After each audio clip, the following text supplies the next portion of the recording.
I'm Looney Politics columnist Dale Smith, and this last week, after the NATO summit, Prime Minister Mark Carney took a trip to Saudi Arabia to kiss the ring of Prince Bonesaw.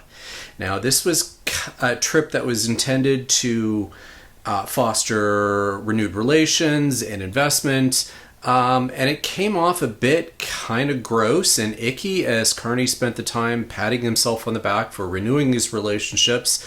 Even though we had frosty relationships with Saudi Arabia for a reason. Part of this was human rights. This is a country where you can be jailed if you like a tweet that makes fun of the prince. There is a particularly famous case of a journalist who was critical of the regime, who was murdered and then dismembered for his outspokenness. And there is a Canadian citizen currently in Saudi Arabia who cannot leave after having been sentenced to 100 lashes for being critical of the government. He's got a family in Montreal. Canada's been trying to repatriate him for years. No dice. Didn't get any movement on that in this trip.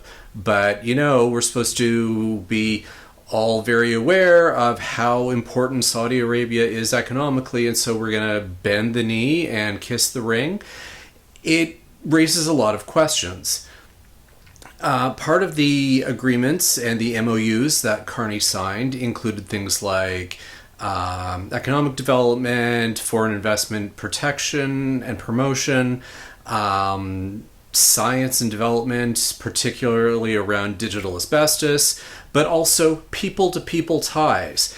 And it's hard to think of how you should really be able to have people-to-people ties with a country as oppressive and repressive as Saudi Arabia is. Particularly, again, when you can be murdered and dismembered for being critical of the royal family. That's probably not someone we want to have too close ties with in particular. Now, we have to place this in a certain amount of economic context. Carney likes to say things like, lecturing from afar doesn't help anything, but we already went through a period in this country where we figured that if we simply invested economically in a country, that their human rights would magically improve. That was the whole relationship with China in the 90s, amongst other countries. And guess what? All of that investment didn't improve human rights there either. So it's hard for anyone to really take seriously the notion that we should just shrug our shoulders, give up, and accept Saudi Arabia for doing the things it does uncritically because they have money.